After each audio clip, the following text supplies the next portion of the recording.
Bonjour et bienvenue dans Fertilité, le grand décryptage. Je suis le docteur Chloé Tran, gynécologue obstétricienne spécialisée en médecine de la reproduction et cofondatrice de la Maison de la Fertilité. Aux côtés du professeur Dominique de Ziegler, gynécologue obstétricien et expert international en médecine de la reproduction, explorons ensemble les mécanismes de la fertilité à la lumière des dernières avancées scientifiques pour mieux comprendre et expliquer ce qui influence la conception. Ensemble, nous allons décrypter la fertilité. Alors, bonjour professeur de Ziegler. Aujourd'hui, nous allons aborder l'insuffisance ovarienne prématurée. Est-ce que vous pouvez nous expliquer pourquoi certaines femmes ont des réponses ovariennes insuffisantes à la stimulation? Chloé, c'est un honneur pour moi de participer une nouvelle fois à ce podcast de la Maison de la Fertilité. Les sujets abordés sont des sujets qui concernent beaucoup de femmes parce qu'en fait, ils ont un impact sur les résultats de la fécondation in vitro et par conséquent sur ce que les gens cherchent à obtenir, un bébé. Alors, il y a deux éléments à prendre en considération. Il y a tout d'abord la quantité et deuxièmement la qualité des ovocytes. La qualité des ovocytes, on en a déjà parlé plusieurs fois. Et en fait, la situation est assez claire et elle est assez euh, intraitable, on peut dire. La qualité des ovocytes, la qualité des ovules est dépendante de l'âge de la femme. Malheureusement, même le maintien dans une bonne forme physique, l'absence de surpoids, l'exercice, ne change rien. La qualité de la santé, la qualité physique, bien sûr, a un impact sur la grossesse elle-même, mais ne change pas le vieillissement et la diminution de la qualité des ovules. La quantité est une autre affaire. La quantité des ovules varie d'une personne à l'autre. Elle varie de la même manière que certains sont grands et certains sont petits. Mais la quantité n'a pas d'impact sur la fécondité d'une femme lorsque cette femme conçoit à la maison. Par contre, lorsque le couple a recours à la fécondation in vitro, la situation est complètement différente. Parce que dans la fécondation in vitro, il faut beaucoup d'ovules, beaucoup de follicules pour améliorer les résultats. Et par conséquent, les femmes qui ont un rendement ovarien faible sont défavorisées. Ce rendement ovarien faible, quand il est prématuré, donc quand il survient chez des femmes jeunes, peut être dû à on ne sait pas quoi, à une situation personnelle. Il peut aussi bien sûr être dû au fait que cette personne a eu des interventions chirurgicales et que ces interventions chirurgicales ont, euh, d'une certaine manière, réduit sa capacité de répondre. Donc, le défi pour nous, pour les gens qui traitent les personnes infertiles, pour la maison de la fertilité, le défi est de savoir comment on peut aider les femmes qui entreprennent une fécondation in vitro et qui ont une réponse ovarienne trop faible, insuffisante à la stimulation. Très bien. Donc, comment est-il possible d'augmenter la quantité des ovules? Augmenter la quantité des ovules, plus, c'est l'objectif. Et les gens qui ont parcouru Internet, qui ont été sur ChatGPT, savent que toutes sortes d'options ont été proposées. Certaines sont purement fantaisistes, certaines sont inefficaces et certaines ont même des effets secondaires. Il existe un élément important, c'est le fait que les hormones masculines qui existent chez les femmes également, bien sûr en quantité inférieure à celle qu'il y a chez les hommes, les hormones masculines augmentent la réponse des ovaires à la stimulation. Par conséquent, un certain nombre de gens ont proposé de donner de la testostérone, qui est l'hormone masculine par excellence, aux femmes qui avaient des réponses trop faibles. Le résultat est douteux, peut-être une certaine efficacité, mais surtout le problème, c'est que les effets secondaires sont présents, indéniables, avec une augmentation de la pilosité, de l'acné, voire pire. Par conséquent, je ne parlerai pas de cela. Je parlerai d'une nouvelle option qui peut intéresser beaucoup de femmes, parce que cette nouvelle option offre effectivement la possibilité d'avoir plus de follicules, plus d'ovules, et n'a pas de conséquences négatives sur la santé de la femme. Donc, on va aborder, si vous voulez, cette question. Elle est un peu complexe, je m'en excuse, mais on va prendre les choses une par une et essayer d'expliquer cette option qui existe et qui est à disposition des femmes dont la réponse ovarienne est trop faible. Alors, il existe une molécule qui est utilisée couramment, qui est utilisée pour d'autres indications, qui s'appelle le létrozole et qui est maintenant proposée pour les stimulations ovariennes et dont il a été démontré que les induisent, que le létrozole, qui s'appelle le nom de marque, c'est le Femara, qui est en vente bien sûr partout, qui est utilisé pour d'autres indications d'ailleurs, que le Femara, en fait, quand il est donné en association avec la stimulation, non pas un traitement préalable, non pas comme certains ont proposé la DHEA pendant 2, 3 mois ou d'autres choses. Le Femara est simplement donné en même temps que la stimulation ovarienne, en même temps que la FSH.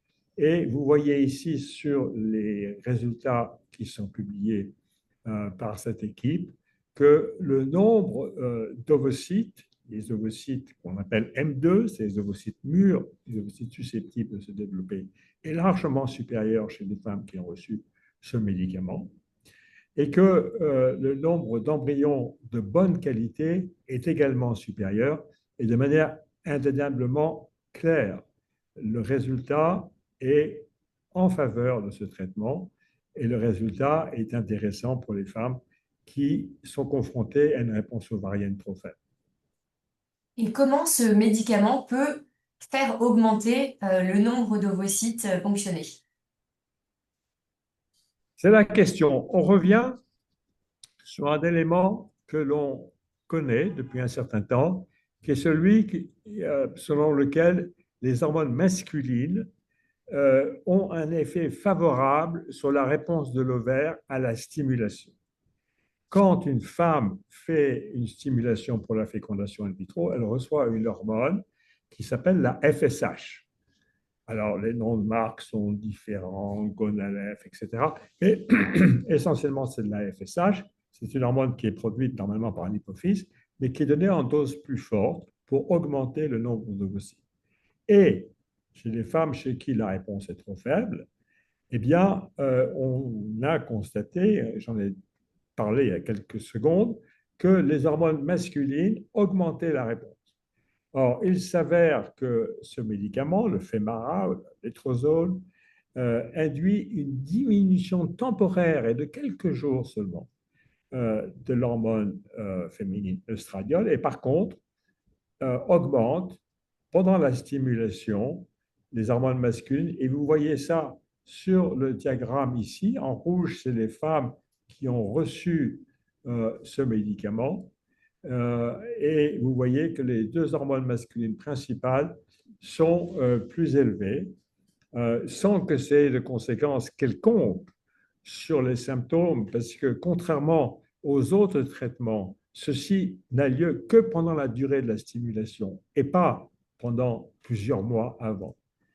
L'hormone LH, qui est aussi une hormone qui participe à la maturation et à la qualité du follicule, est également plus élevée chez les femmes qui ont reçu ce traitement. J'espère que je ne vous assène pas trop de données techniques, mais c'est important d'aller aux sources de cette innovation parce qu'elle est disponible, parce qu'elle est sans risque et parce qu'elle permet à beaucoup de femmes qui ont une réponse trop faible, au final, d'avoir plus d'ovules et donc au final, d'avoir plus de chances de devenir enceinte, qui est bien sûr l'objectif de la fécondation in vitro. Merci beaucoup, professeur.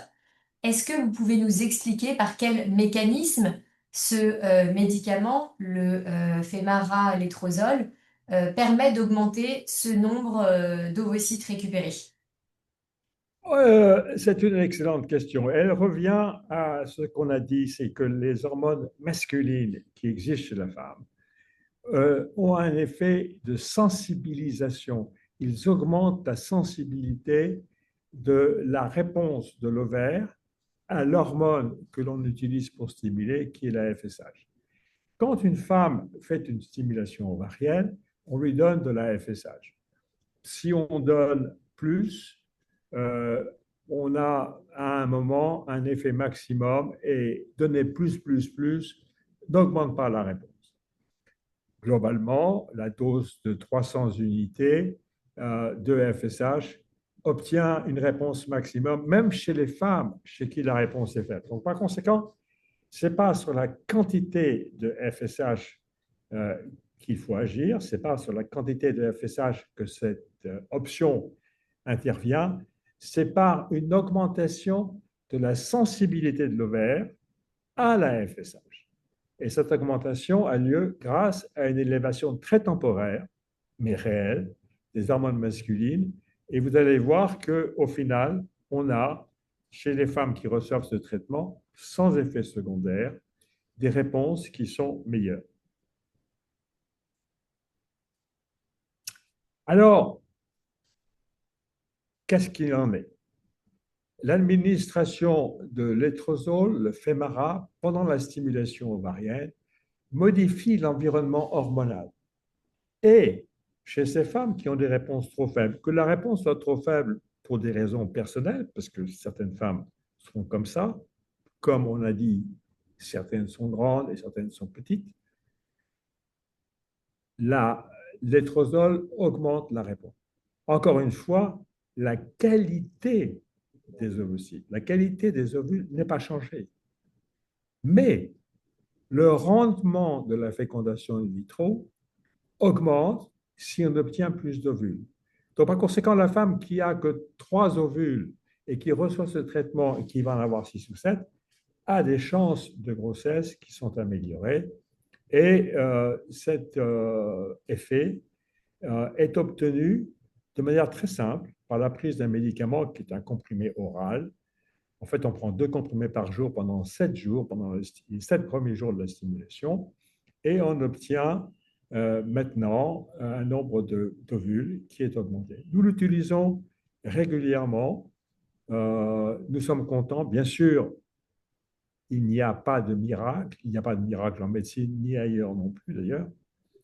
Mais on obtient plus d'ovocytes et on obtient des chances de grossesse qui sont augmentées. Par conséquent, bien que ce soit complexe, et je m'en excuse, on a choisi à la Maison de la Fertilité de vous parler de cette option-là parce qu'elle permet d'obtenir plus de follicules chez les femmes qui ont des réponses faibles, sans effet secondaire, sans avoir recours à des traitements ésotériques tels que l'administration de testostérone par la peau, tels que des injections, tels que des substances comme l'hormone de croissance qui de surcroît sont proscrites en France et qui ont une efficacité extrêmement douteuse.